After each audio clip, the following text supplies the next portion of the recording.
हो जाएंगे और उसके अब्बू को बहुत जल्दी उसके पास भेज देंगे। वो आज भी उसी इंतजार में है। मेरे बच्चे ठीक से रो नहीं पाए हैं क्योंकि उनको समझ में ही नहीं आता कि अभी क्या हो रहा है हमारे साथ। सुबह उठते हैं तो इसी उम्मीद से उठते हैं कि आज काश वो दिन हो कि जब खालिद आ जाए।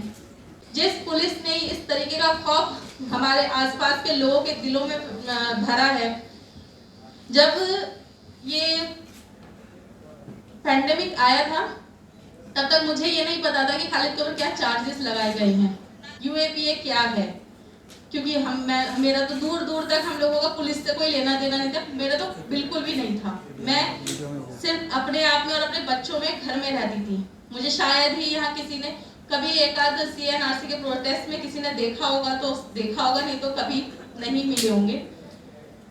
पर उस टाइम पे जब देश के सरकार को सब लोगों को साथ लेके चलना था, पैंडेमिक के टाइम पे, उस टाइम पे सरकार एक खेल खेल रही थी। वो खेल था CNRC में जितने भी लोग एक्टिव थे, ज्यादातर जो सरकार की ये तानाशाही को मानने से इनकार कर रहे थे, वो उन लोगों को अरेस्ट करने का खेल खेल रही थी। वो धीरे धीरे एक एक करके सबको उठा रही थी। और यहाँ बैठे लोग या जो भी अपने आप को अमन पसंद बोलते हैं या जो भी आवाज उठाते हैं या जो भी लिखते हैं, अभी ये सिर्फ यहाँ इतने फोटोज हैं। अगर ऐसे ही हालात रहे तो ये आगे भी जितनी जगह खाली है शायद वो भी भरे।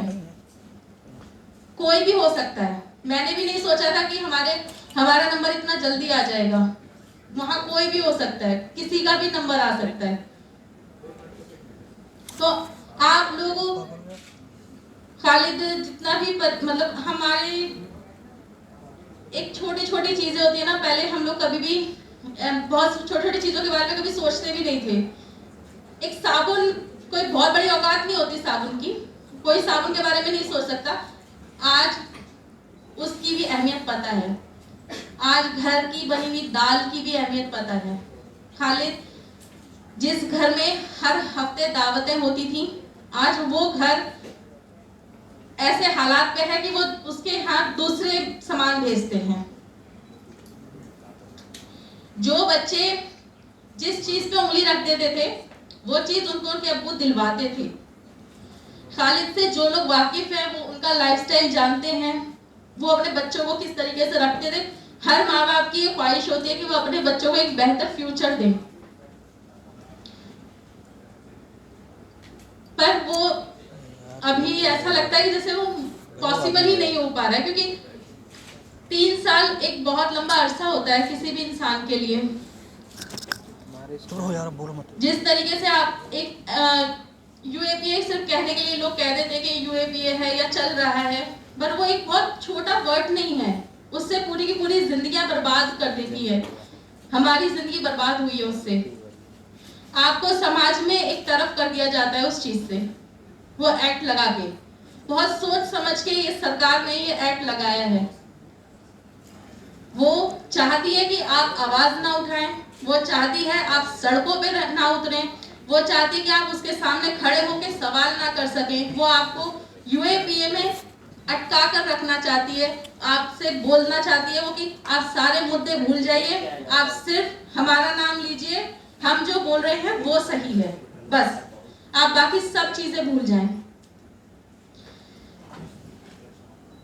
मैं किस तरीके से आपको बताऊं कि अभी मेरे बच्चे बोल रहे थे आधे वक्त कि अम्मी आप अब्बू के लिए जा रही हो, तो अब्बू मतलब अब्बू मैं किसी भी इस पे मीटिंग में आऊं या फिर मैं कहीं कोर्ट भी जाती हूँ तो उनको ये उम्मीद होती है कि शायद इसकी वजह से अब्बू जल्दी से बाहर आ जाएंगे। पिछले साल मेरी बेटी ने फर्स्ट रोजा रखा था, 7 साल की उम्र थी उसकी। तो पता है वो रोजा क्यों रखा था? छोटी सी बच्ची ने रोजा रखा था इतनी गर्मी का। वो इसलिए रखा था कि उसे अल्लाह खुश हो जाएंगे और उसके अब्बू को बहुत जल्दी उसके पास भेज देंगे। वो आज भी उसी इंतजार में है।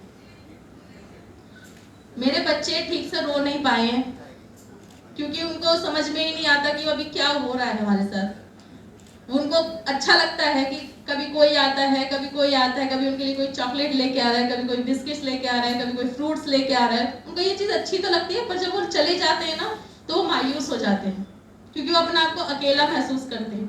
खास तौर से मरियम, मेरी बेटी, वो जब भी कोई आएगा ना घर में तो वो उनके अंदर, नकुल भाई जैसे या और भी शाहिद भाई, बहुत सारे लोग हैं ऐसे जो कोई भी आते हैं तो उनके साथ में वो खेलती है। वो ऐसा ऐसा करती है कि जैसे वो अपने अब्बू के साथ खेलने की कोशिश कर रही है, क्योंकि वो कोर्ट में उसके अब्बू उसको दोनों हाथों से हक भी नहीं कर सकते।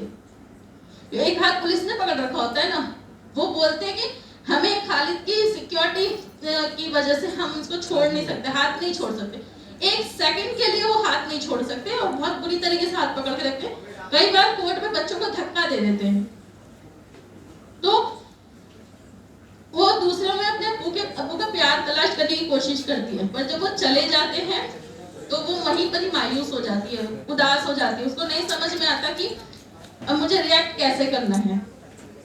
वो बहुत सारी चीजों में मायूस, बातें नहीं करती मुझसे, बहुत कम बातें करती है। अब वो हर चीज में एक छोटे से बच्चे के लिए, आप बहुत ज्यादा बड़ी बातें नहीं है, छोटे से बच्चे के लिए आप मॉल में जाओ तो वो चाहती है ना कि वो कुछ भी ले लें। वो एक छोटा सा टेडी बियर भी टच करेगी तो मुझसे पहले पूछती है कि मम्मा ये महंगा तो नहीं है।